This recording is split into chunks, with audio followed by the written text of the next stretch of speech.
I'm Kai. I'm your intuitive love reader, aka the Mystic Siren. If you're manifesting love and abundance, I got something very special for you. I have your all authentic and high quality crystals blessed and ritualized by the Enlightened Guide. Black tourmaline for grounding and protection. Brazilian citrine for attraction of money and abundance. Madagascar rose quartz for attraction of love and harmonious relationship. And of course, our lucky red string bracelet with jade charm to attract love and money. PM me kung paano ka magkaroon ng high quality, blessed and ritualized na crystals na to. This is a Libra reading for the month of June. For your personal reading, kindly send me a direct message. Kamusta mga Libra? Nag-o-overgive pa rin ba? Nako-consider nyo na ba ang sarili nyo? Or nako-consider nyo na ba ang iba? Nakabalansi ba ang timbangan? Alright? Let's see kung nakalibrate na ang timbangan. Assignment nyo yan months ago. Let's see. Libra. This is a Libra reading for the month of June. For your personal reading, kindly send me a direct message. The Queen of Swords in reverse. Dropping the burden. Isang, the female in this, the feminine in this connection, nagkaroon ng sabihin nating sobrang real talk, unfiltered, okay? And the feminine here is so unbothered. Ang sabi niya, you have to hear this, okay? Dropping the burden, nagkaroon ng mga resentment, sama ng loob, kaya parang nagkaroon na ng sobrang unfiltered real talk here, okay? I feel pinagplanuhan ang conversation na to because parang nag-build up na nga yung resentment, okay? The Emperor, right now, I feel in terms of work, parang nagkakaroon ng like delays sa blessing, sa mga commission, yung mga minamanifest, okay? Nagkakaroon ng rushed decision to communicate with a feminine na nasa circle mo na nagdala ng sadness, okay? But I feel that this feminine is not really willing to listen and understand your perspective, okay? Nag-hold back ng mga offer, meron kang gustong kausapin ulit or balikan, but right now naisip mo na parang mas makakabuti to heal the situation muna, okay? Ending of pain, sabi mo, decided ka na kung ano man yung mga painful situations is tapusin na. You'll be more mindful and wiser sa mga decisions, the way you speak, the way you act. Marami kang gawing gustong pag-uusap, conversation, para matapos na yung mga nangyari in the past. Meron kang gustong i-offer. Nagkaroon ng misunderstanding because of lies, no? And kaya nagkakaroon ng holding back of like communication and offer of love here. Meron kang sobrang iniisip na isang feminine na gusto mo siyang kausapin at like mag-offer nung like love sa person na to. Let's see. Meron kang hinahanap na stability din right now. Let's see. Libra. The reason for the reading is the Death card in reverse. Pangatlong buwan na to, Libra. Anong nangyayari? The positive transformation is in reverse. Gaano ba ka-stubborn ang mga Libra at ang relationship na to? Doon nagkaroon ng conversation and ginawa naman, okay, positive news, like nagkaroon naman ng judgment in upright, mga like effort at decision na makakabuti para sa connection na to at para sa'yo. But recent past, parang ayaw mo munang mag-effort, nawawalan ka rin ng gana sa trabaho, naaapektuhan ng emotions mo yung mga binibuild mo na goals. Nagkaroon ng revelation, the moon carries a lot of secrets and doubts. Kung ano yung mga doubts mo, nagkaroon na ng liwanag.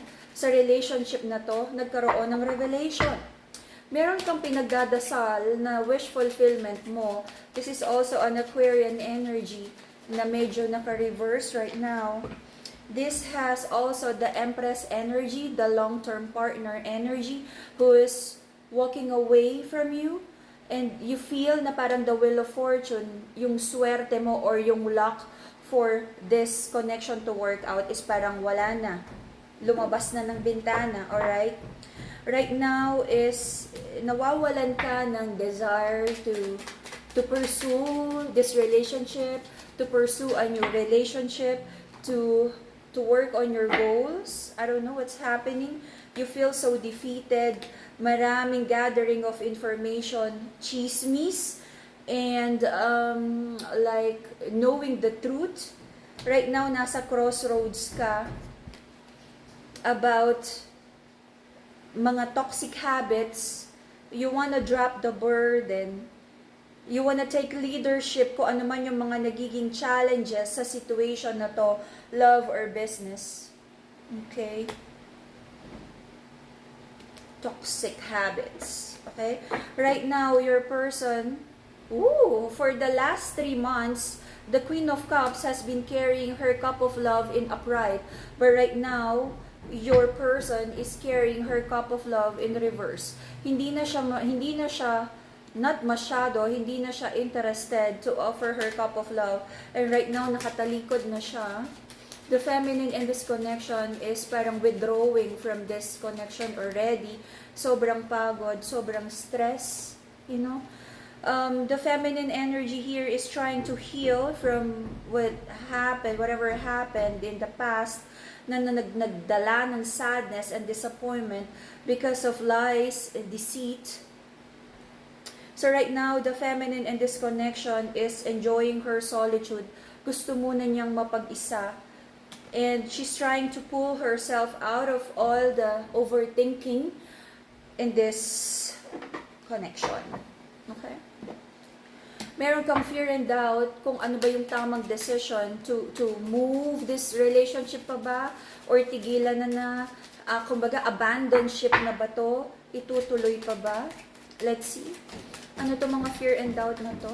But I feel this is more about your anxieties. Because in the next 3 months, I can see the Sun card. Sun card is the happy card. Magkakaroon ng happiness. May darating na news and situation sa'yo na magiging sobrang naikakasaya mo. Because whatever you're manifesting ay darating sa'yo, matatanggap mo. Alright? I don't feel, Libra, ang question ko lang naman sa'yo, how ready are you for a committed relationship?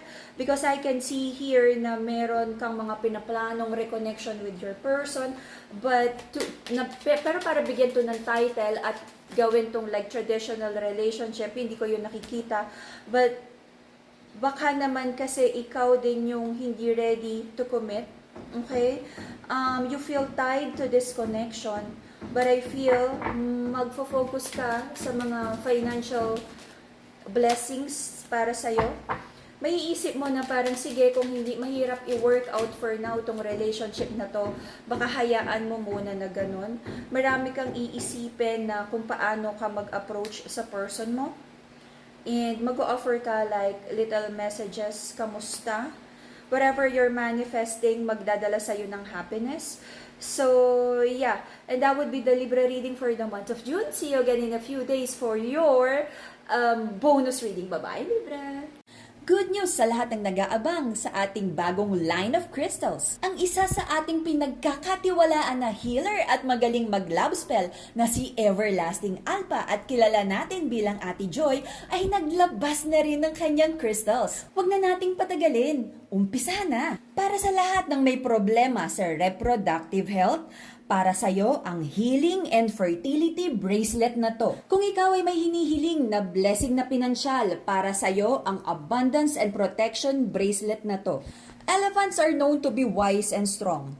Ang Lucky Elephant Bracelet na to ay magdadala sa'yo ng good luck, vitality, and protection. Isa pang pangpaswerte, ang Lucky Money Bracelet na to ay mag-a-attract ng abundance at prosperity sa kung sino mang may suot nito. Ang lahat ng bracelet na to ay na-cleanse at naorasyonan ng ating Everlasting Alpha. PM me kung paano ka magkaroon nito.